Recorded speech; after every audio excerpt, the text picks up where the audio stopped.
estamos ao vivo aqui no Ilha de Luz. Sejam todos muito bem-vindos. Uma boa noite para todos. Nessa noite especial, com o Thiago Avelino, mais uma vez aqui no Ilha de Luz.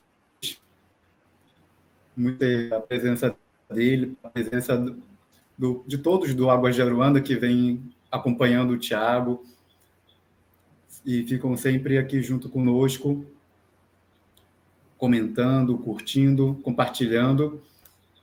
E nessa noite muito especial sobre um assunto que eu acredito que pode mudar a vida de muitas pessoas quando colocado em prática, não é? Então, uma boa noite, Thiago. Seja muito bem-vindo. Fique à vontade. Boa noite, Paulo. Gratidão por mais esse momento, né, aqui no Ilha de Luz. Eu gosto bastante aqui do trabalho que você desenvolve, muito importante esse Evangelho no Lar, levando para a casa das pessoas sempre boas informações, vibrações positivas, a palavra, né, do bem. E hoje nós reservamos o diálogo para falar um pouco sobre a comunicação não violenta, que às vezes, Paulo, as pessoas acham que comunicação não violenta é você falar com calma, com muita educação, algo desse jeito. Mas mesmo você falando calmo, você pode ser irônico, você pode ser sarcástico, você pode injetar na sua comunicação um tom que pode ser tão violento quanto se você aumentasse o tom da sua voz e se exaltasse, enfim, né? E a comunicação não violenta, ela vem do psicólogo norte-americano Marshall Rosenberg, que ele, na década de 70, mais ou menos, ele quando decide fazer psicologia, vem de um histórico dele, né? Marshall Rosenberg, ele já desencarnou em 2015. Então ele, na infância, né, que ele teve na cidade de Detroit, nos Estados Unidos, ele, com a origem dele de judeus, né, a família dele de judeus. Então, quando ele era criança e a professora foi fazer a chamada, e fez a chamada com o nome judeu dele, né, que era Kiki. E então, os colegas começaram o que hoje nós chamamos de bullying. Então, começaram a fazer mangações e dizer que, por ele ser judeu, na hora da saída, iria bater nele. Então, Marshall, ele começa a pensar o quanto nós, seres humanos, podemos aguçar nossos instintos para enveredarmos por comunicações altamente violentas e expressões altamente violentas. O quanto nós somos violentos em alguns momentos. Então, ele ficou com esse pensamento. E na casa dele, tinha a avó dele, que estava muito adoentada, estava enfrentando um tratamento muito severo de saúde, e o tio dele se disponibilizava diariamente para cuidar daquela avó, e ele acompanhava aquele zelo, aquele cuidado daquele tio com aquela avó. E aí ele ficava reflexivo. O quanto nós, seres humanos, também temos ações muito positivas, inclusive um sistema empático em relação ao outro. E aí ele ficou com esses dois dilemas. O quanto nós somos aí violentos e ao mesmo tempo nós somos altamente empáticos. O que nos move diante desses dois movimentos? E então isso impulsionou a que ele fizesse psicologia, ele foi até o doutorado em psicologia, mas ainda nada tinha respondido a essa pergunta. O que move nós, seres humanos, a sermos violentos e ao mesmo tempo empáticos diante do outro, principalmente? E então, diante desse questionamento, nasce a comunicação não violenta, que ele então começa a dar diversos tipos de palestras, workshops, não só nos Estados Unidos, mas em diversos países do planeta. Inclusive a Microsoft, né, ela na década de 90 distribui o livro de comunicação não violenta para todos os seus funcionários. Então veja que na década de 90 a empresa já pensava, né, dentro de uma política de autoconhecimento e de estruturação de gestão de pessoas, que eu acho fantástico essa ação. E aí a comunicação não violenta, Paulo, ela está estruturada em 3 pilares. Quais são esses 3 pilares? A autocompaixão, a autenticidade e a empatia. Dentro do primeiro pilar da autocompaixão, nós poderíamos dividir em alguns subpilares, digamos assim, dentro da autocompaixão. Dentro da autocompaixão existe um subpilar que é: trate você mesmo igual a como você trata as pessoas que você mais ama.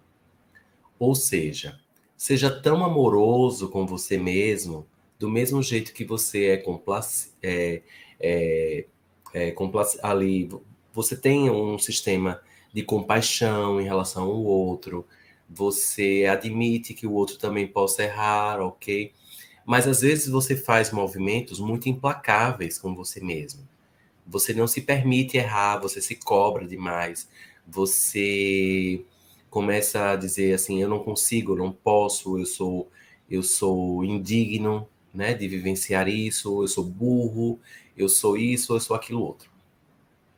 Então, no sistema de autocompaixão, tem um outro subpilar que diz o quê? Da mesma forma que você está vivenciando algum problema, alguma situação difícil na sua vida, lembre que outras milhares de pessoas estão passando pela mesma situação. Ou seja, você não está sozinho dentro daquela situação. Então, assim, eu não consegui passar no vestibular de primeira, digamos assim. Mas milhares de pessoas não conseguem passar no vestibular de primeira. Eu não consegui passar no concurso que eu gostaria. Milhares de pessoas também não conseguiram ser aprovadas naquele concurso. Então, quando a gente amplia a nossa percepção, e aí vem essa autocompaixão, para sermos mais carinhosos, mais amorosos, mais atentos com tudo aquilo que nos move, que são necessidades e sentimentos. Então, esse, de forma resumida, tá? É o pilar da autocompaixão. A autenticidade, ela não pode ser confundida com o sincericídio. Eu digo sempre, né, o sincericídio, o super sincero, né? Eu sou assim, nasci assim, a síndrome de Gabriela, né? Eu sou assim, quem quiser me aceitar assim, eu sou desse jeito, tal. Então eu digo sempre que se essa é a sua fala, primeiramente é uma fala violenta, e segundo, você vai ter que morar em uma ilha. Você vai ter que morar em uma ilha. Talvez se morasse aí em Fernando de Noronha, né, pertinho de você, Paulo, seria ótimo. Só que Fernando de Noronha tem outros habitantes. Seria uma ilha sozinho, né, isolado. Ou seja, a pessoa teria que morar sozinha. Porque na autenticidade é você expor as suas necessidades, expor os seus sentimentos, e o grande X, né, da comunicação não violenta é você falar na primeira pessoa. Eu estou triste. E não a população, o Brasil está triste, porque você não consultou todos os habitantes do Brasil, não é? Então, assim, nesses novos tempos, as coisas estão muito confusas. Talvez esteja confusa para você, porque você não consultou todos os habitantes do planeta para entender isso, né? Então, na autenticidade, é muito importante o que você falar em primeira pessoa.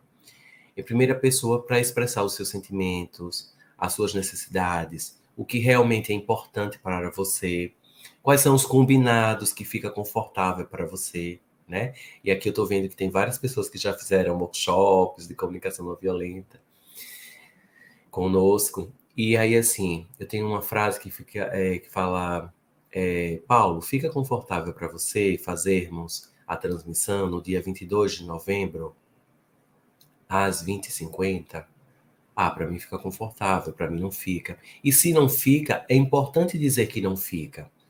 Porque é aquela situação, Paulo, que às vezes a gente diz o sim sempre para o outro e deixa de atender as nossas necessidades reais. E quando na realidade não estava confortável para você naquele momento. E o terceiro pilar, né? O terceiro pilar é a empatia, né? Eu estou fazendo um resumo para você ir me guiando, tá? De acordo com o que você quer que eu vá falando hoje. E aí, o terceiro pilar é a empatia, e dentro da empatia, vai além do que você se colocar no lugar do outro.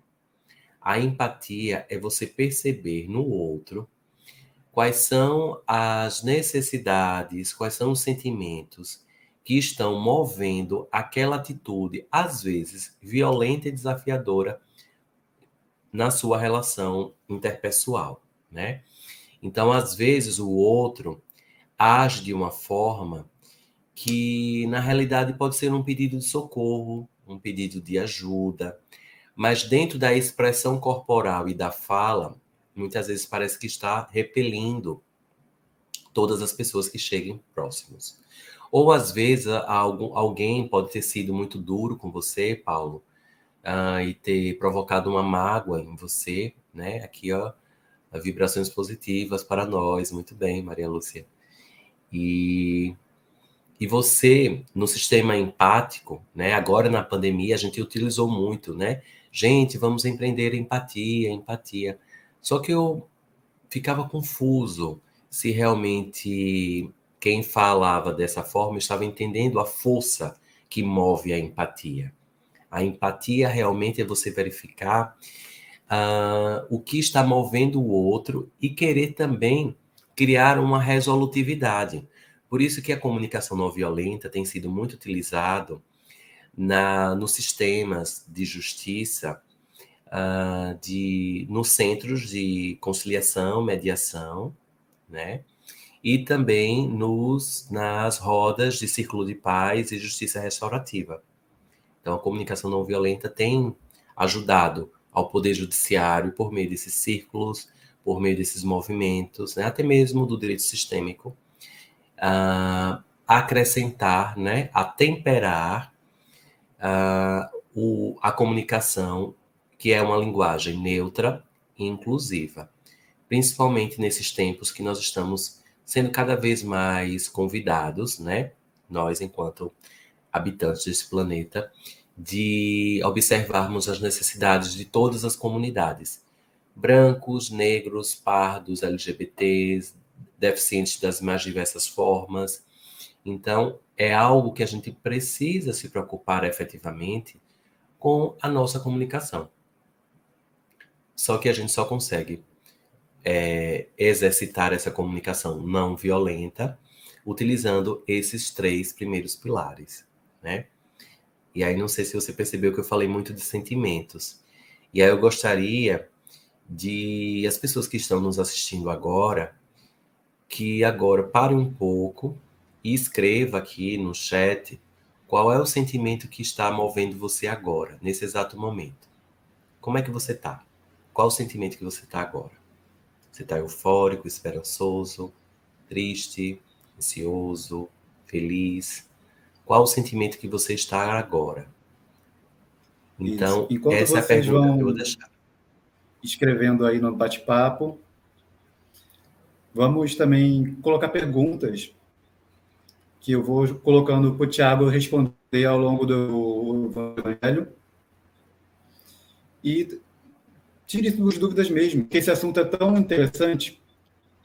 E eu achei tão bom o Tiago comentar logo no começo que a comunicação violenta não tem a ver de você deixar de falar palavrão, falar grosso com as pessoas, de que você pode ser muito violento, falando baixinho, falando calmo, porque é a forma como você fala que mostra se a comunicação é não violenta ou se ela é violenta.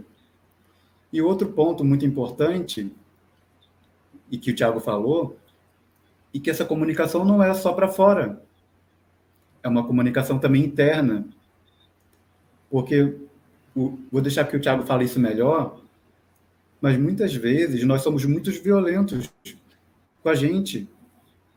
Então, às vezes até carinhoso com a pessoa de fora, mas com a gente é uma agressividade enorme. O que você pode falar sobre isso, Tiago? Isso mesmo, Paulo. E dentro dessa pergunta que você fez, muitas vezes pode ser natural que quem está nos assistindo pode já ter entrado numa situação do teatro mental, ou seja, daqueles ensaios de falas, quando você tem uma briga, uma discussão, muitas vezes, quando você está em uma situação desafiadora, e aí você fica naquele teatro mental, né? Buscando os fatos, misturando com os sentimentos, misturando com os seus julgamentos, entrando em um sofrimento mental. Então, assim, é muito importante essa primeira abordagem dessa autocompaixão para que possamos refletir como é que nós agimos, principalmente em movimentos de conflito. Quando o outro não te dá um feedback ou o outro não faz aquilo que você quer, como você reage? Você foge, você fica, você paralisa, você impulsiona para uma quebra de braço para impor a sua verdade. Então, se esse é o movimento de impor a sua verdade, na realidade você está quebrando, uma briga de quebra de braço, para dizer que você está com a certeza e que o outro está errado. Talvez você esteja num movimento de que você vive sempre aguardando que o outro te peça desculpas. Só que é muito angustiante vivenciar isso. É muito angustiante. Como se o mundo estivesse implacável. Sônia está esperançosa. Que maravilha, Sônia. Antônio em paz. Então, assim, como se a vida fosse cruel e você fica num movimento muito implacável, que é justamente, Paulo, aqueles rancores, aquelas vinganças, aquelas sensações de traição, que a gente deixa congelado em nosso corpo, e a comunicação não violenta pede para que a gente recepcione todo e qualquer sentimento sem julgamento. Então, se eu vi aqui que tem uma pessoa que falou assim, estou desanimada. Ok, você não precisa estar feliz, esperançosa, igual a outras pessoas. Hoje, agora, nesse momento, você está desanimada. Talvez no final desse nosso diálogo, né, Paulo? Essa pessoa que disse que está desanimada pode estar entusiasmada, feliz, confusa, reflexiva. Espero provocar muitas sensações em vocês, muitos sentimentos. Porque todos os sentimentos, dentro do fluxo da autocompaixão, são extremamente importantes. Então, quando eu consigo aplicar no meu dia a dia a autocompaixão, e aqui Valdice coloca assim, eu me culpo muito porque não consigo dizer não quando gostaria de dizer. Também não consigo falar as palavras necessárias na hora que deveriam ser faladas. E então, Valdice, eu convido a você refletir o quê? Quais são as necessidades que movem você para que você sempre esteja falando sim para as pessoas e tendo essa dificuldade de dizer o não? Talvez pertencimento, talvez medo de perder a amizade, a atenção do outro, talvez medo de ser rejeitada, ser esquecida, talvez medo de não ser incluída no seu ciclo familiar. Então, muitas vezes, o ato de se posicionar, que aí tem a ver com o segundo pilar, que é a da autenticidade, é muito importante cada vez mais exercitarmos por conta de poder, né, vivenciar uma verdade extremamente sua, extremamente minha, extremamente de Paulo, de quem está nos acompanhando aqui. Porque Marshall Rosenberg, ele recebeu muita inspiração de Gandhi, dos ensinamentos de Gandhi. ou seja, da espiritualidade que vinha de Gandhi. Então, dessa conexão, quando eu falo qual sentimento que você está agora, ó, eu sinto-me esperançosa, né, Sandra?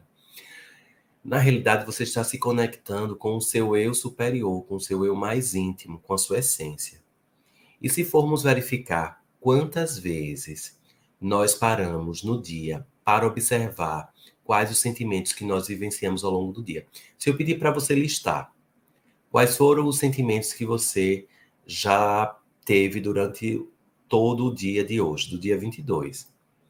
Talvez fique um pouco difícil para você dizer, olha, eu acordei entusiasmada, teve uma situação X que fiquei dessa outra forma. E eu já vou deixar aqui um exercício, Paulo, para amanhã, todo mundo aqui, desde quando acordar até dormir, observe, escreva quais os sentimentos, como foi que você acordou. Na metade do dia, qual o sentimento que você está? À noite, qual o sentimento? E antes de dormir, qual o sentimento? E depois, no outro dia, você possa analisar, olhar para esses sentimentos e o que estavam associados a eles e observar, talvez, essas necessidades que a pergunta de Valdice me provocou a fazer essa reflexão. Então, talvez pode ter feito sentido para ela essa questão da dificuldade de dizer não.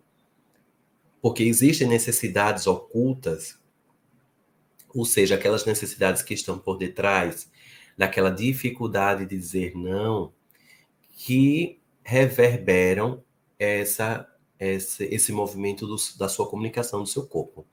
E é o que acontece, Valdice. Às vezes você pode até se tornar uma pessoa irritadiça, sem paciência, porque na realidade você está irritadiça com você mesma, porque você está dizendo sim para o outro, só que na realidade você fica altamente irritada com você por você não ter conseguido atingir uma autenticidade. No momento muito insatisfeita com o meu trabalho, muito conturbado, muitas vibrações ruins. Isso tem me deixado muito ansiosa. Então, Valdice, veja, essas mobilizações que você já está aplicando a autocompaixão, fico feliz, né?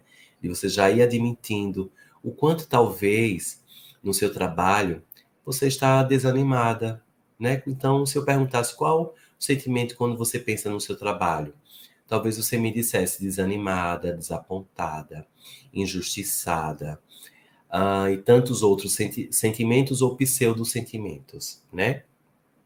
Que poderiam ocorrer.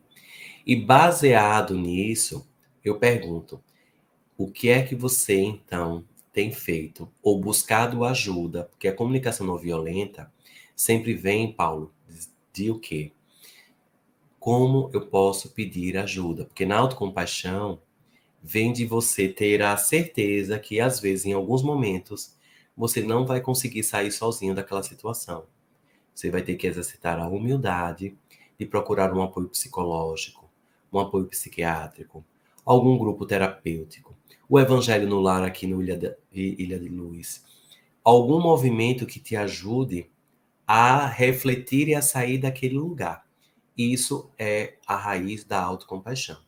De você exercitar que muitas vezes você está precisando de ajuda, que você sozinho não está conseguindo. E aí, Paulo, eu me lembro também daquela pergunta que às vezes a gente banaliza muito. Olá, Paulo, tudo bem? Esse tudo bem, será que eu estou com intenção real de entender se Paulo está bem ou não? Porque às vezes a gente cai no automatismo. Oi, Paulo, tudo bem? Oi, Joelcio, tudo bem? Oi, Jeane, tudo bem? Mas na realidade eu não estou querendo saber como as outras pessoas estão. É só uma pergunta clichê, é uma pergunta ali de praxe, que eu não estou querendo efetivamente entender como está o outro. Da mesma forma, quando eu pergunto, Paulo, como você vai? E aí Paulo pode dizer assim, nossa, Tiago, hoje eu tive um dia muito desafiante.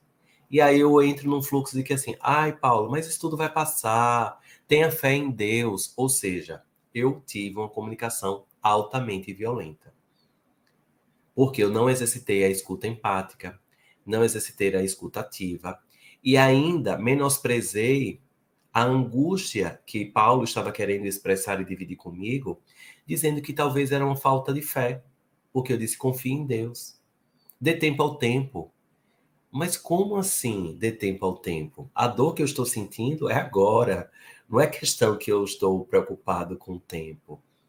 Então, muitas vezes, a gente empreende uma comunicação não violenta com a outra pessoa, empreendendo alguns ruídos, Paulo, interrompendo a fala da outra pessoa. Então, assim, já sei o que aconteceu. Então, não deixa nem a pessoa completar. A pessoa, não foi isso, não. Então já foi outra coisa. Então, querendo adivinhar o que a outra pessoa vai falar. Espere, respire, aguarde a pessoa completar a fala e depois você empreende. Ou a pessoa está falando com você, Paulo, e aí a pessoa pega o celular e fica assim, Paulo, vá falando aí, viu que eu estou prestando atenção, viu? Mas eu estou respondendo aqui umas mensagens. Você não está prestando atenção. E se buscarmos exercitar a empatia, qual a sensação de você conversar com alguém e esse alguém está mexendo no celular? Talvez seja uma sensação, o sentimento que eu tenha seja de menosprezo. Eu me sinto excluído. Eu me sinto rejeitado. Né? Então, o quanto é importante visitarmos isso. Esse ponto bem importante que o Thiago falou, da comunicação que nós transmitimos para a pessoa, mesmo quando nós estamos no silêncio. Mesmo quando a gente não está falando nada, todos nós sabemos que a comunicação não é só falada. Nosso corpo fala muita coisa. Então você pode até dizer que, olha, mas eu não falei nada. Mas aquela revirada de olhos, o rosto do jeito que ficou, você deu as costas para a pessoa, não é? Então, de que forma você tem se comunicado? Não é só a forma falada. E até, inclusive, nesse livro do Marshall, ele comenta sobre essa questão da comunicação não violenta usada de forma silenciosa, de como você realmente se comportar para você mostrar para a pessoa que você está entendendo, você está acolhendo ela. E esse ponto que o Thiago falou é muito importante, porque às vezes a pessoa não disse nada falando, mas aquela revirada de olho já foi suficiente para começar toda uma briga. Isso mesmo, Paulo. E a linguagem do corpo, né? Então, o quanto é importante observarmos dentro da comunicação não violenta. Imagine você estar conversando com uma pessoa e a pessoa cruzar os braços. Então, demonstra que a pessoa não está aberta para ouvir você. Fica desconfortável você estar diante de uma pessoa que está de braços cruzados. Talvez se revirar os olhos enquanto você fala, ou fazer algum tique na boca, vamos dizer assim, besteira, né? Então, assim, isso tudo traz uma violência total na comunicação. E essa comunicação é não verbal, né? Então, o quanto é importante você falar em primeira pessoa, você prestar atenção quais são as expressões que você tem. E se você não está disponível para conversar, é importante que você utilize a autenticidade. Diz assim, Paulo, olha, eu percebo que você está querendo desabafar de como foi o dia, né? Talvez tenha sido muito angustiante para você. Mas agora eu tenho um compromisso inadiável. E será que nós poderíamos continuar essa conversa amanhã, pela manhã? Eu posso te ligar? E aí você conversa comigo? Nossa, o quanto fica mais prazeroso e tranquilo.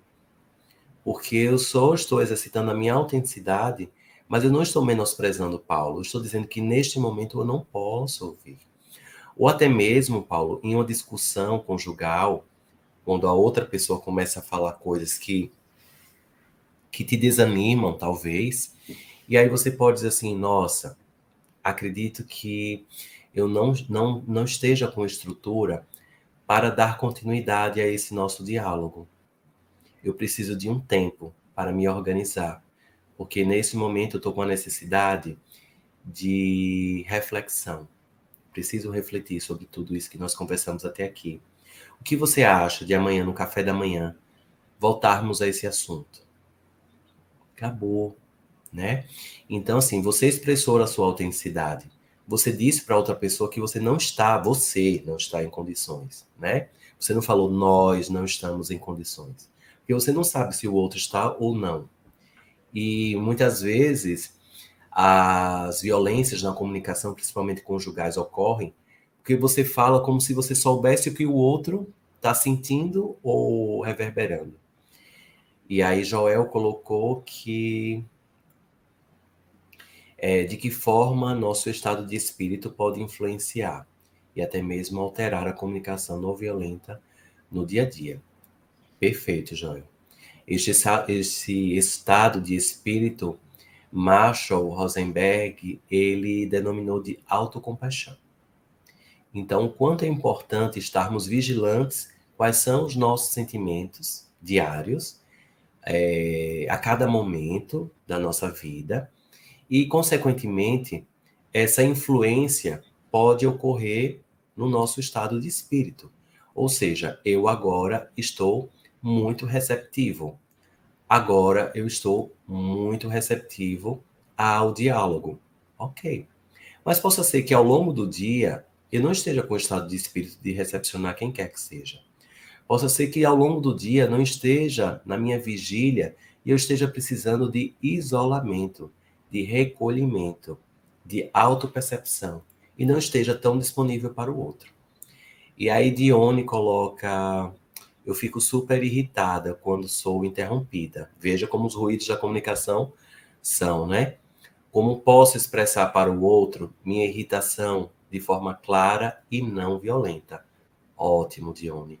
E aí, quando você for interrompida, você pode dizer, vou pegar aqui Paulo, tá? Como exemplo. Paulo, para mim fica muito difícil continuar o nosso diálogo com as interrupções que você está fazendo ao longo da nossa conversa. Teria condições de eu terminar a minha fala e posteriormente você falar o que você deseja? Ok. Então, eu expressei o que eu sinto, a minha necessidade e ainda propus um combinado, exercitando a minha autenticidade. Eu disse que é muito desafiador dar continuidade ao meu diálogo enquanto Paulo está me interrompendo, porque eu fico muito confuso, talvez perdido e até mesmo irritado com esse movimento. Mas, ao mesmo tempo, lá no final, eu expressei um pedido. Paulo, tem condições de você, ao final da minha fala, você expressar aquilo que você quer falar, deseja contribuir, né? Porque a contribuição aqui, o sim para agradar o outro é uma violência para mim, com certeza, né? E esse agradar o outro é um autoenvenenamento, na minha percepção, que você quer agradar o outro por necessidades. Quais são as necessidades que estão escondidas por detrás desse querer agradar o outro?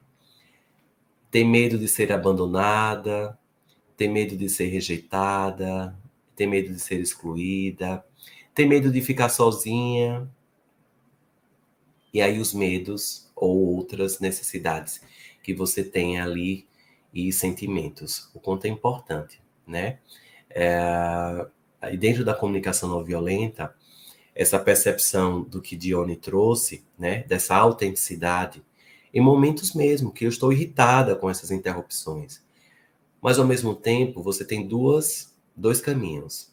Ou você exercita a autenticidade e aí expressa para a outra pessoa na comunicação não violenta, ou você vai engolindo esses sapos, digamos assim, e a irritação fica com você, criando esses venenos próprios. Tem uma frase que eu ouvi muito na minha infância. Sou responsável pelo que eu falo e não pelo que você entende. Isso sempre causou muito mal-estar. Então, Mário, eu reposicionaria essa frase, se você me permite. Não sei quem falava isso para você, né? Perfeito que você é responsável pelo que você fala. Aí você está na sua autenticidade. E essa questão de não pelo que o outro entende, Isso daí já quebra um pouco do sistema da empatia, porque talvez você esteja também em um elo de responsabilidade no sistema empático pelo outro. Talvez você não esteja se expressando tão de forma clara, esteja precisando de uma clareza para o outro, para que o outro te compreenda. E então você pode sugestionar: nossa, Mário, talvez eu percebo que você não está compreendendo nada que eu estou falando. Você está se distraindo com o celular enquanto nós dialogamos. E isso parece que eu não estou sendo muito claro no que eu estou dizendo. Eu posso te ajudar de alguma forma a melhorarmos o nosso diálogo? Então imagine se você começasse a exercitar a comunicação não violenta dessa forma, né? A comunicação não violenta se aplica somente para situações de iminentes conflitos ou pode ser mais amplo? Com certeza pode ser mais amplo, tá?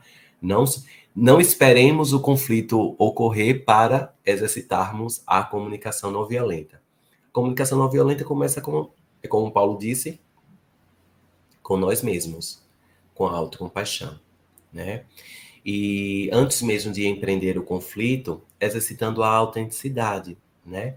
De você expressar aquilo que realmente é importante para você. Então, Joel pode dizer assim: Tiago, posso passar aí na sua casa para deixar algumas encomendas para você agora à noite? E eu vou dizer: Joel, se você quiser passar na minha casa, tem que ser antes das 8, porque mais adiante eu vou ter aqui a participação no programa Ilha de Luz, e para mim vai ficar altamente desconfortável receber você na minha casa e fazendo a live ao mesmo tempo. Então veja que eu falei em primeira pessoa, expressei o meu sentimento de desconforto e disse o quanto era importante a minha organização e tempo de concentração para estar inteiro na live, né? No programa. Então isso tudo eu tenho certeza que Joel iria receber de forma bem tranquila. E se ele não receber de forma tranquila, é uma outra situação, né, Paulo? E se o outro, mesmo você falando não violento, se o outro se melindrar? Nossa, o quanto o Tiago foi desatento comigo. Nossa, o quanto o Tiago foi cruel comigo. Talvez Joel, ele possa estar passando. Aí eu vou entrar o quê? No sistema empático, né? Nossa, talvez Joel, por ter pensado nisso, ou mandado essa mensagem, dizendo o quanto eu fui desatento com ele, cruel com ele, Joel, eu posso te ajudar de alguma forma a compreender efetivamente as minhas necessidades de organização para estar no programa de forma plena e não ter atendido do jeito que você queria? Eu estou falando os fatos, não estou julgando. Não estou dizendo que Joel agiu com mimimi, não estou dizendo que Joel está inventando coisas. Isso são julgamentos. Os fatos são todas aquelas situações de que se você tivesse uma câmera, Paulo, qualquer pessoa falaria igual. Então eu falei desse jeito, você me mandou a mensagem e assim agiram as outras coisas. Minha forma de comunicar com meu esposo melhorou bastante com as dicas de Tiago. Que bom, Marília, fico feliz, né? E o quanto é importante levarmos a comunicação não violenta para o regime conjugal. A gente vai empreendendo muito a empatia e falando muito de nós, né? Me Então diga aí, você já Paulo, sabe. tem... Quer melhorar a relação com o marido, com a esposa, com o companheiro, com a companheira, com os filhos? Segue o conselho do Tiago. Já vi que temos depoimentos aqui que tudo melhorou. Isso Então, mesmo. segue os conselhos E do aí, Tiago. e aí tem um exemplo, Paulo, que eu gosto bastante, que eu vou aqui compartilhar, que é, por exemplo, vou pegar aqui Marília, né, como exemplo, que ela trouxe aqui a situação conjugal. Digamos, o esposo dela chega em casa e ela está na sala assistindo televisão. E ele passa direto para o quarto e entra no banheiro e vai tomar banho. E então Marília, ela imediatamente ela percebe que ela ficou com um sentimento de tristeza, porque o marido não veio falar primeiramente com ela. Só que Marília, atenta à comunicação não violenta, o que é que ela faz? Quando o marido chegar, né, para ela, ela pode dizer assim: nossa, fulano, quando você chegou e foi direto para o quarto e foi tomar banho, eu tive um sentimento de tristeza, talvez até mesmo eu me senti ignorada por você. Aconteceu alguma coisa em que eu possa melhorar a nossa situação aqui da comunicação, principalmente diante da sua chegada, sem falar comigo? Isso foi o que aconteceu. E aí o marido dela pode dizer assim: então, Marília, eu cheguei e estava com uma cólica muito forte e nem podia conversar com você. E a minha necessidade era fisiológica, eu precisava efetivamente estar diretamente lá no banheiro. Então, por esse motivo foi que eu não te dei um beijo, não te dei um abraço, não te dei um carinho. E enxergo a sua necessidade de carinho, de proteção, mas naquele momento eu não podia te atender. Ficou claro para você, Marília, o motivo, efetivamente? Nossa, ficou muito claro. Então perceba, Paulo, o quanto muitas vezes a gente entra em situações que a gente o quê? Abre uma caixinha, como se fosse aquela nuvenzinha do diálogo, e a gente começa a fantasiar, supondo o que o outro está querendo dizer, o que o outro, talvez porque o outro agiu daquela forma. E a gente sai dos fatos e vai para as interpretações. Que o mundo das interpretações é um mundo muito perigoso, que é o mundo da fantasia. A gente começa a fantasiar, a criar hipóteses, situações imagináveis, né? Na minha casa aderimos aos combinados. As relações ficaram muito mais leves. E os combinados, Mércia, são extremamente importantes. Por exemplo, Paulo tem um filho. E aí o filho de Paulo, ele tem lá o videogame que ele ganhou agora no Dia das Crianças, em outubro. E aí ele quer ficar manhã, tarde, noite, se deixar, ele quer nem dormir mais para ficar no videogame, para passar das fases, né, do jogo. Então Paulo, ele pode fazer um combinado. Nossa, filho, eu percebo que você está muito feliz com o videogame que você ganhou. Mas também eu percebo que existem outras necessidades que você precisa acolher, como a do descanso, a do estudo, a do asseio e outras necessidades importantes também, como interação com a família. Então vamos fazer assim: todos os dias, das 17 às 18 horas, você está liberado para fazer o seu jogo. E caso você quebre esse nosso combinado, você ficará uma semana sem jogar videogame. Estamos claros dentro dessa relação? Ok. Então, se o filho de Paulo quebra esse combinado, se ele passa das 18 horas, ele fica jogando até as 19, 20 horas, ele já sabe a consequência. Então, Paulo não vai precisar mais ficar explicando. Simplesmente, Paulo vai aplicar uma semana sem o videogame, porque Paulo, usando o poder hierárquico dele de pai, de educador, mas ele fez um combinado, utilizando a prática da comunicação não violenta. Ele colocou que era importante para o filho atender outras necessidades e não ficar em somente uma, que era do lazer. Não sei se deu para entender, Paulo. Não sei se vai aplicar aí a dica para você também. Eu aplico, na verdade. Aqui em casa são 3 filhos e cada um fica 20 minutos por dia. Só no sábado que a gente deixa ficar 1 hora, mas durante a semana só 20 minutos. Nada mais, nada menos.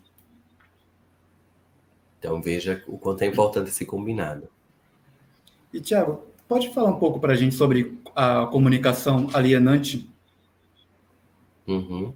Então, a forma da alienação alienante mobiliza, né, alguns aspectos que precisamos prestar atenção, né? Muitas vezes nós queremos impor aquilo que nós queremos do outro, né?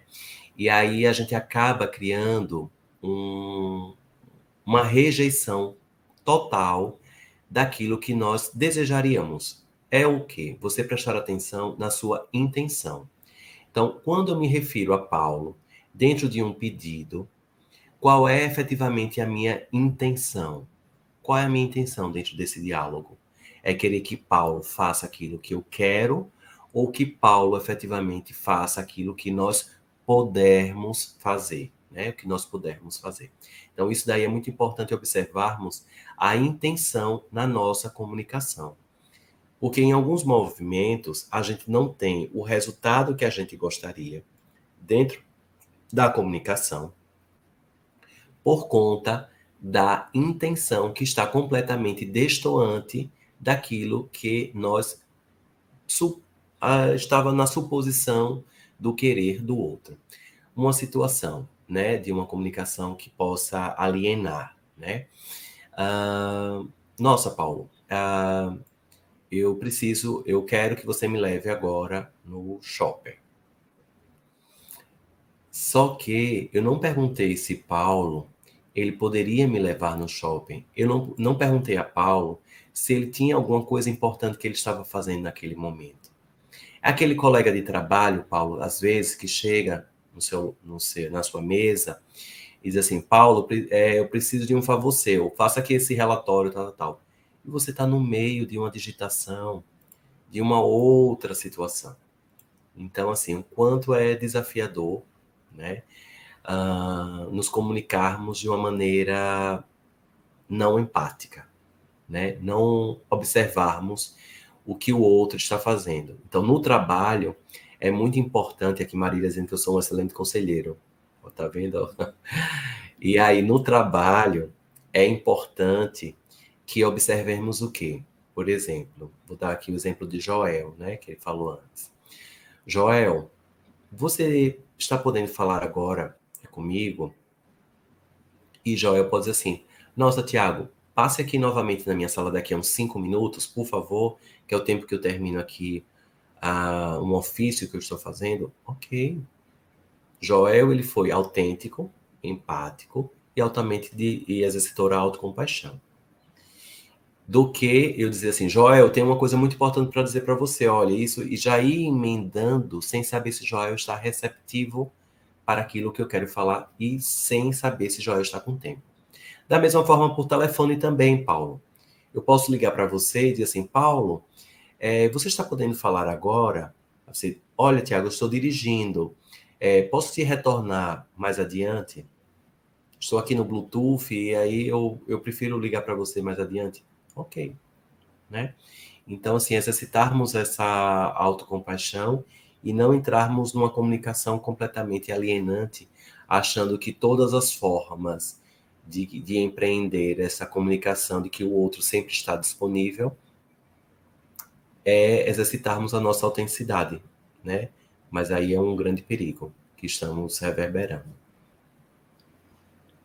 Essa semana, Thiago, surgiu um comentário no bate-papo de uma mãe perguntando o que poderia fazer com um filho que várias vezes ele agia de uma forma ingrata. Como é que a comunicação não violenta se encaixaria nisso? Da própria mãe chamar o filho de ingrato, né, nessa situação. Então, nessa situação, para que ela expresse, né, esse sentimento que ela percebe, né, que ela está, né, de ingratidão por alguns movimentos que o filho esteja fazendo, a primeira frase que ela poderia se reportar para o filho, filho, ontem, então ela precisa falar de fatos, e não assim, todas as vezes, isso daí precisa ser evitado, sempre, toda vez, o mundo todo sabe, essas expressões muito genéricas. Então ela precisa primeiramente trazer para um fato específico. Filho, ontem, quando você chegou em casa, eu estava precisando da sua ajuda e eu perguntei para você se você poderia me ajudar dentro de alguma situação aqui doméstica e você nem me deu ouvidos e você pegou e foi fazer aquilo que você gostaria de fazer de maneira pessoal, sem me dar ouvidos. E naquele movimento eu senti uma ingratidão da sua parte, porque ontem mesmo o seu café da manhã estava todo pronto, estava preparado. A sua roupa estava toda passada, perfumada, lavada. E naquele momento em que eu precisei de você, você não me atendeu do jeito que eu gostaria. Então perceba que eu estou falando sempre na primeira pessoa, falando de sentimentos, porque para mim é muito importante a reciprocidade. Então, agora estou falando o quê? De necessidades. Porque para mim, filho, é muito importante a reciprocidade. E naquele movimento, eu não tive essa reciprocidade da sua parte. Então, poderíamos fazer um combinado de quando eu chamar você, você me dar atenção, pois se eu peço ajuda a você, é porque efetivamente eu estou precisando de ajuda verdadeira. E caso você não possa, você me fala. E não me ignorar, porque naquele movimento de ignorar de ontem, eu senti ingratidão da sua parte. Então, são formas, Paulo, de você exercitar a sua autenticidade falando de sentimentos e necessidades. E isso também a gente pode colocar, ainda na forma de comunicação alienante, aqueles casos de alienação parental, né? Sua mãe não presta, seu pai não gosta de você. Então, essas formas de expressão para com o filho, e às vezes a gente sabe que em alguns movimentos de separação, né, conjugal, quando se tem filhos, se promove uma comunicação alienante, traz esses movimentos de colocar um em conflito com o outro. São expressões de comunicações altamente tóxicas. E o quanto é importante observarmos se estamos falando sobre ou falando de. Porque se você fala de, você fala mal da pessoa. E se você fala sobre, você está enaltecendo qualidades e falando de fatos. Márcia Peretti. Quando pedimos ajuda para alguma situação, é importante estar atento para não constranger a quem está pedindo. Exemplo, fulano, tenho certeza que você vai me ajudar. Às vezes a pessoa não pode. Márcia, isso daí é uma expressão altamente violenta. Por quê? Você está já imputando para o outro a obrigação de te ajudar. Você não tem certeza, porque você não é o outro. Eu tenho certeza, Paulo, eu tenho certeza que você vai me ajudar nisso que eu estou pedindo aqui a você agora. Peraí. Paulo pode se sentir completamente constrangido. Dizer assim, Tiago, eu nem sei o que você está querendo aí que eu te ajude. E talvez eu nem tenha as ferramentas aí que você está precisando para a sua ajuda. Ou talvez eu não tenha nem tempo de me disponibilizar para isso. Então a gente precisa estar muito atento nessas comunicações que são disfarçadas de boa educação, mas quando na realidade elas são comunicações muito violentas. Paulo, eu tenho certeza que você vai me ajudar. Paulo, eu preciso de você agora aqui na minha mesa, né? Aqui na minha sala. Ou eu ligo para Paulo, ele não me atende, e logo em seguida, veja se acontece aqui com alguém, tá? Eu mando um WhatsApp, Paulo, cadê você? Atenda o telefone, interrogação, interrogação, exclamação, exclamação, exclamação. Ou eu mando uma mensagem para Paulo, uma pergunta, e aí se ele não me responde em 1 minuto, interrogação. Interrogação. E aí o diálogo começa a ficar... Isso daí é uma comunicação violenta, altamente violenta. Porque eu estou desrespeitando o tempo do outro. É como se o outro tivesse a obrigação de ficar com o celular na mão e mesmo estando online, a outra pessoa pode estar em uma videochamada, pode estar em uma reunião via WhatsApp, pode estar se comunicando com uma outra pessoa dentro de uma situação urgente, prioritária, e você está enchendo ali o diálogo com interrogações, interrogações, interrogações, criando movimentos de cobrança, e que são movimentos completamente violentos. Então veja, né, o quanto às vezes a gente disfarçadamente vai injetando ali a violência na nossa comunicação, achando que é o mocinho ou a mocinha da história. Eu vou fazer uma pergunta para vocês. Enquanto vocês vão respondendo no bate-papo, o Thiago vai explicando melhor as duas situações. Para vocês, é mais doloroso expressar as suas necessidades ou não expressar? O que é mais doloroso para vocês? Você ter uma necessidade e não saber como expressar? Ou ter a necessidade de expressar ela? Ou não expressar? Falar ou guardar? O que é mais doloroso para vocês? Tiago, pode comentar um pouco sobre isso? Esse exercício é maravilhoso, né? E isso daí aguça mais ainda essa autenticidade que nós queremos aplicar a todos os instantes na comunicação não violenta, né? Então, quando fica mais doloroso o expressar, olha, Joelcio, então vamos começar com o não expressar, né? Que Joelcio colocou aqui como o que fica mais doloroso para ele, não expressar. E aí eu convido você, Joelcio, de observar quais são as necessidades que você está guardando, que você não está atendendo, ou que você está atendendo quando você não expressa aquilo que você gostaria, ou seja, quando você não exerce a sua autenticidade. Então, quando você não exerce a sua autenticidade, quais são as necessidades que não estão sendo atendidas? Ou aquelas que estão sendo atendidas, né? Isso tudo é importante porque, como eu falei, você pode estar ali resguardando um sentimento de ter medo de se sentir excluído, de ser rejeitado, de ser mal interpretado, então está muito preocupado com o julgamento do outro. E quando você é doloroso, quando você expressa, talvez você precise o quê? De calibrar efetivamente aquilo que você está falando. Porque existe uma diferença de autenticidade e sincericídio, né?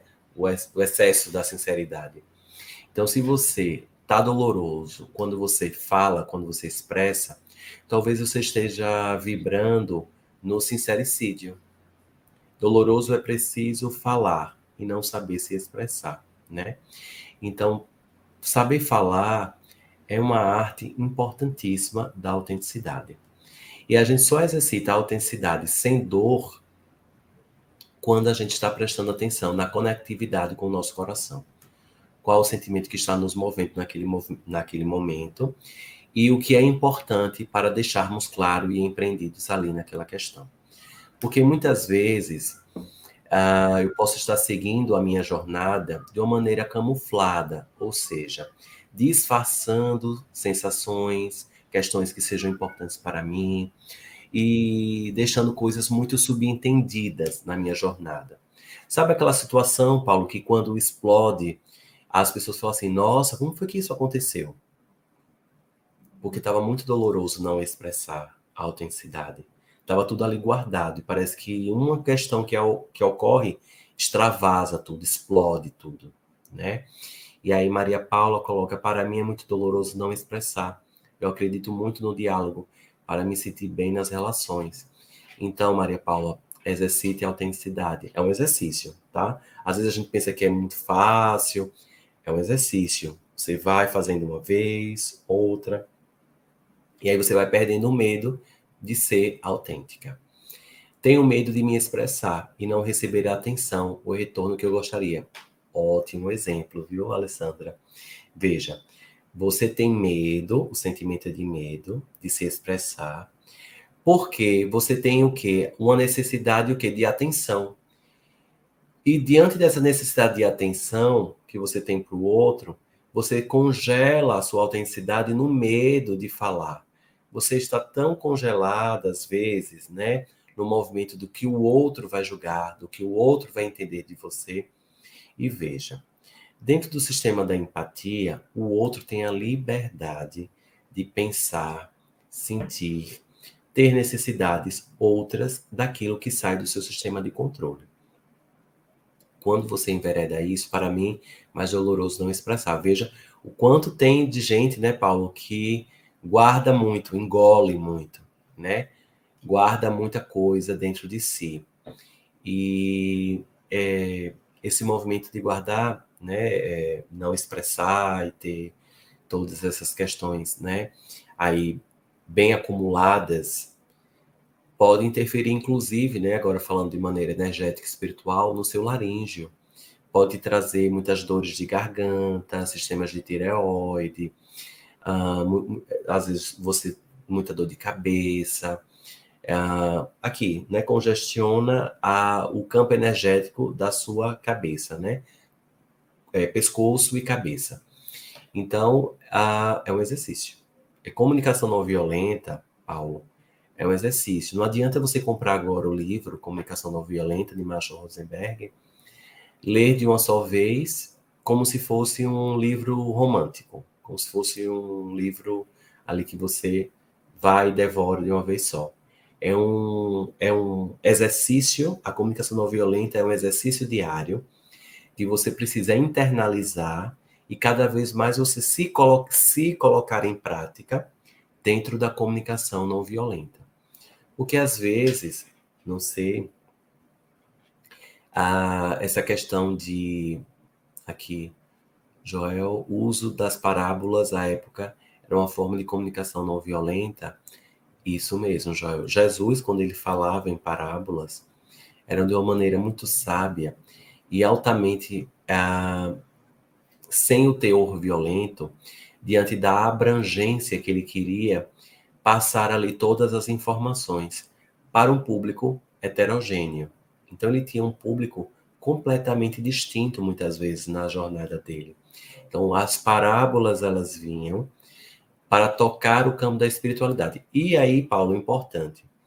Às vezes as pessoas dizem assim: eu não entendi essa mensagem. Não entendi isso. Sinta. Sinta. Traga para o corpo. É algo parecido, Paulo, como você dizer assim: eu não consigo começar uma dieta. Todo dia eu falo que segunda-feira eu vou começar uma dieta, uma reeducação alimentar, uma mudança de hábito. E eu não consigo. Você não consegue porque você não trouxe para o seu corpo. Você ainda está no campo mental. Ou seja, você ainda não internalizou a necessidade de fazer uma atividade física. Porque quando você internaliza, você sai do campo mental, eu acho importante fazer atividade física. Eu acho importante. Você está no achismo, você acha, você entende, acredita. Mas quando você internaliza, você coloca o seu corpo em movimento em conjunto com sua mente. Então não é só sua mente trabalhando, é o seu corpo. Por isso que às vezes existem as frustrações dentro das nossas expressões da comunicação não violenta. Porque você só está no mental e não trouxe o corpo junto, né? Isso. E a própria comunicação em si, ela faz parte da nossa reforma íntima.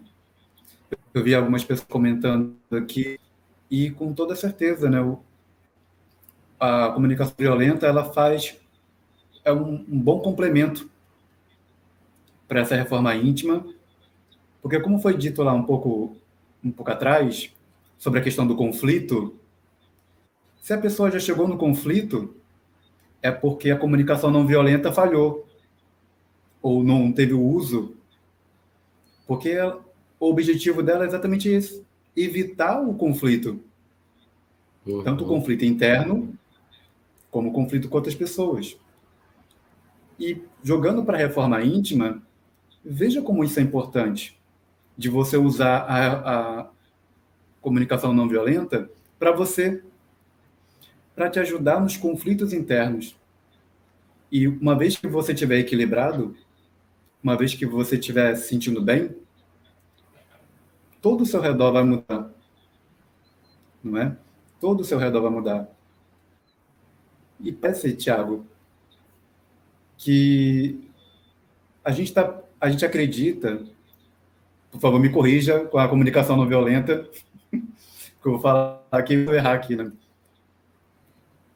Que a gente quer ler um livro e quer absorver aquele conteúdo sem colocar em prática, como se ler fosse o suficiente. Né? Você que é autor de livro, inclusive vai estar em São Paulo nos próximos dias, depois o Tiago vai falar um pouco mais sobre isso, para poder convidar vocês. Então, você mesmo, Tiago, que escreve livros, sabe da importância da leitura e da prática. Que dica que você pode dar para a gente quando a pessoa pegar um livro, o que ela vai fazer assim, para poder absorver ao máximo o conteúdo daquele livro? Interessante a pergunta, Paulo. A dica, né, que eu dou é muito importante que quando a gente estiver dentro de uma leitura, de uma obra, de um livro, a gente inicie essa jornada sem uma autocobrança. Ou seja, sem uma cobrança de que efetivamente qual é o conteúdo que você vai ter que absorver, enfim. Porque senão a leitura já começa de uma forma muito exaustiva, de uma maneira muito dolorosa. E aí é importante, por exemplo, para mim, nos livros físicos, me traz tranquilidade dentro da minha jornada da leitura, grifar. Grifar, escrever. Os livros que eu tenho são bem riscados e grifados, enfim, é bem complicado às vezes eu emprestar livro, porque tem as minhas expressões muito pessoais daquela leitura. Eu questiono, coloco não concordo, interrogação, interrogação, e depois eu vou, né? Enfim, eu vou buscando, ou seja, eu vou me permitindo navegar naquela literatura. Eu coloco assim, fantástico, né? E aí eu coloco o destaca-texto. Então, o quanto é importante você se permitir essa jornada ser leve. E às vezes algumas pessoas falam assim: eu comecei a leitura do livro e quando eu estava no meio do livro, eu já esqueci o que eu tinha lido lá no começo. E aí, uma situação. Dentro da autocompaixão, um subpilar é a atenção plena. Ou seja, tudo que você fizer esteja por inteiro. Então é muito importante checarmos o quê? Naquele momento em que eu estou lendo aquele livro, o que pode me distrair? Elimino. Então, o meu telefone ficar no silencioso, eu coloco para não me distrair. Evito deixar a televisão ligada, ou qualquer outro sistema que possa tirar o meu sistema de vigília e de atenção plena. Porque isso vai fazer com que a sua mente fique focada naquilo que você está fazendo. E se porventura você ficar exausto na leitura, pare um pouco, levante, vá beber um pouco de água, vá fazer alongamento, faça outras coisas, depois você retorna para a leitura. Porque aquilo não pode ficar de uma maneira exaustiva, já que é um movimento de lazer e de prática intelectual, de conhecimento, né, de sabedoria. Então, assim, é muito importante sermos amorosos, carinhosos com nós mesmos, né? Inclusive no ato de ler um livro. É um momento que a gente deve exercitar. Eu, particularmente, Paulo, vou revelar aqui uma situação. Eu, quando leio um livro, parece que estou naquele mundo, assim, quando fala assim, então, diante das árvores, na estrada, eu já estou ali na árvore, na estrada, eu sou muito sugestionável ali pela descrição da leitura. Então eu entro mesmo, parece que o autor está falando aqui no meu ouvido a história, dentro da minha cabeça, e eu estou naquele bosque, e então encontrou uma casa muito aconchegante. Eu já estou dentro daquela casa aconchegante, da minha mente já vai criando a situação, o cheiro, né, ali da comida, no fogão a lenha, já estou sentindo o cheiro da comida. Então, é o quanto é importante nos permitir, né, aí a entrar na história, né, dos livros. Olha, eu vou confessar uma coisa para você. Eu tinha uma resistência muito grande de riscar livro. Para mim, era algo inadmissível. Mas, com o passar do tempo, eu comecei a riscar, a grifar e me desapeguei. E eu me sinto bem em relação a isso. Porque todo mundo fica falando, ah, não, meu livro eu risco, pinto. Para mim era algo quase como se fosse algo sagrado. Não, o livro não pode fazer isso, não. Mas eu fui desapegando, e os meus livros hoje são riscados. A gente, tanto o livro digital é mais fácil, né, Tiago? O impresso, principalmente, tem muita coisa anotada. E eu acho muito interessante, assim como você falou. E realmente acho que fica uma situação muito complicada depois de você emprestar o livro com todas aquelas suas anotações, com a sua visão a respeito daquele momento do livro. Sim, é muito importante, assim, eu me permito, né, no livro, assim, tem algumas pessoas que falam que é uma violência para o livro, né, essas anotações, só que não somos perfeitos, né, temos as nossas particularidades. Gente, eu vou liberar o Tiago, ele está gripado, e já faz uma hora que a gente está aqui conversando. Vamos mandar muito amor para ele, muito axé, para que ele se recupere Sou logo. recebedor. E agradecer demais pela essa volta aqui no Ilha de Luz para falar desse assunto tão importante e que foi uma introdução apenas, porque é um assunto que precisa ser praticado bastante. Né? Tem muitos workshops, como o próprio Tiago já administrou workshop em alguns lugares. Ele veio apenas apresentar o assunto para a gente, ele veio plantar a sementinha, para que cada um, a partir dessa live, possa procurar mais no YouTube, possa comprar o livro, né? São vários livros, né? O do Marshall Rosenberg é talvez o principal, mais conhecido de todos, mas tem muitos outros autores, inclusive até os outros livros do Marshall Rosenberg, que vocês podem comprar, podem realmente colocar em prática. E eu deixo aqui aberto para o Thiago deixar o recado dele final, o convite para a noite de autógrafo em São Paulo. Eu sei que tem muita gente aqui de todo lugar do Brasil, então quem for de São Paulo, presta muita atenção agora. Então vamos lá. Quem estiver em São Paulo, capital, região, Rio de Janeiro, Minas Gerais, dia 19 de dezembro, 19 de dezembro é um dia de segunda-feira, eu estarei na Livraria Cultura da Avenida Paulista, às 19 horas, em uma noite de autógrafos do livro Eu Escolhi Nascer, em que o Espírito Lúcio estará psicografando as dedicatórias. Recentemente, nós tivemos esse movimento aqui sexta-feira, em Aracaju, em um shopping aqui de Aracaju. E agora, em dezembro, a editora Planeta está mobilizando esse momento na Livraria Cultura, da Avenida Paulista, ali próximo à Estação da Consolação, às 19 horas. Então, eu, juntamente com o Fábio Dantas, Fábio vai estar também fazendo os autógrafos no livro A Magia das Cartas Terapêuticas. Olha, Cláudia já disse que vai, estou esperando Cláudia. Miriam, a mãe de Cláudia também, que eu estou doido para conhecer. E Fábio vai estar com a Magia das Cartas Terapêuticas, também dando as dedicatórias, os autógrafos, e eu estarei com o Lúcio fazendo as psicografias das dedicatórias do Eu Escolhi Nascer. Então, fica aqui o convite. Agradeço imensamente o carinho de Paulo, né? Sempre essa pessoa tranquila, educadíssimo, né? Super empático, né? Diante das checagens das datas, né, Paulo? Às vezes é desafiante ajustarmos aí as datas, e super tranquilo, e eu fico sempre muito feliz de participar aqui desse canal Ilha de Luz, que é um canal parceiro do Água Jaruanda. Acredito e confio bastante no trabalho de Paulo. E sigam aí, quem não está inscrito aqui no canal, siga aqui, se inscreva no canal Ilha de Luz, vale muito a pena. Paulo, muito obrigado, viu? Eu que agradeço, Thiago. Eu espero que você volte aqui muitas vezes.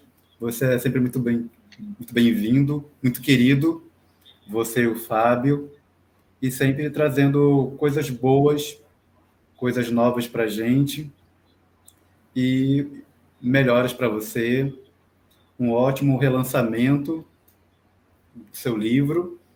E vão, por favor, lá no Água de Aruanda, vão encomendar o livro do Tiago. Peçam pelo site deles, entra lá no Instagram, no YouTube deles.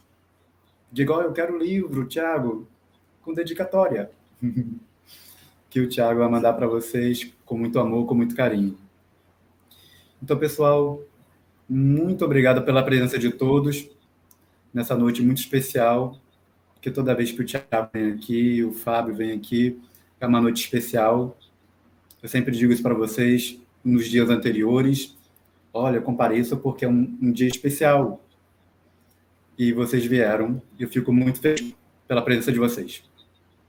Muito obrigado. Uma ótima noite para todos. E amanhã a gente se encontra novamente no nosso Evangelho no Lar, às 8h50. Tá bom? Uma boa noite. Fiquem com Deus. Tchau.